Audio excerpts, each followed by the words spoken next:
কিছুদিন আগে মোদির দেশে সফরে এসেছিলেন আফগানিস্তানের পররাষ্ট্রমন্ত্রী আমির খান মুত্তাকি। সফরে মুত্তাকি বলেন, আমরা ভারতের সাথে কাজ করতে চাই। ভারতও আফগানিস্তানের ৩০০টি প্রকল্পে $৫০০ কোটি বিনিয়োগ করেছে। অনেক কারণেই মোদির আফগানিস্তানকে দরকার।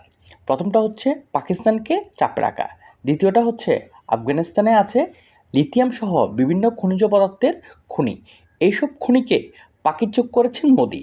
তৃতীয়টা হচ্ছে চীনকে আফগানিস্তানে প্রভাব বিস্তার করতে না দেওয়া। চতুর্থ হচ্ছে ইরানের চাবাহার বন্দর। এই চাবাহার বন্দরে যাওয়ার পথটা আফগানিস্তান থেকে সহজ। পঞ্চম হচ্ছে আফগানিস্তানের আলোচিত বাগরাম ঘাঁটি। আমেরিকার প্রেসিডেন্ট ডোনাল্ড ট্রাম্প বলেছেন বাগরাম ঘাঁটি তার প্রয়োজন। মোদি খুব ভালো করেই জানে বাগরাম ঘাঁটি ট্রাম্পের হস্তগত হলে এ অঞ্চলে অস্থিরতা বেড়ে যাবে। আবার বাগরাম ঘাঁটি ইস্যুতে ভারত, চীন, রাশিয়া সবাই এক।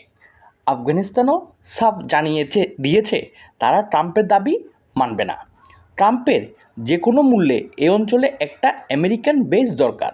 বিশেষজ্ঞদের ধারণা, বাগরাম ঘাঁটি না পেলে ট্রাম্প সেকেন্ড অপশন হিসেবে চোখ দিতে পারেন বাংলাদেশের সেন্ট মার্টিনের দিকে। অনেকের মতে ট্রাম্পের চাহিদা মাফিক সেন্ট মার্টিন দ্বীপ সরবরাহ করতে ডক্টর ইউনূস প্রশাসন একেবারে এক পায়ে খাড়া। অনেক বিশেষজ্ঞই আশঙ্কা প্রকাশ করছেন সেন্ট মার্টিন দ্বীপে পর্যটক যেতে না দেওয়া, কক্সবাজার রেল স্টেশনের পরিচালনার দায়িত্ব বিদেশি প্রতিষ্ঠানের হাতে তুলে দেওয়ার পরিকল্পনা তড়িঘড়ি করে কক্সবাজার বিমানবন্দরকে আন্তর্জাতিক বিমানবন্দরের ঘোষণা, সব কিছুই সেন্ট মার্টিনকে ঘিরে একটা বৃহৎ পরিকল্পনার অংশ। প্রিয় দর্শক, আপনিও কি বিশেষজ্ঞদের কথার সাথে একমত? আপনার মূল্যবান মতামত কমেন্টে জানান।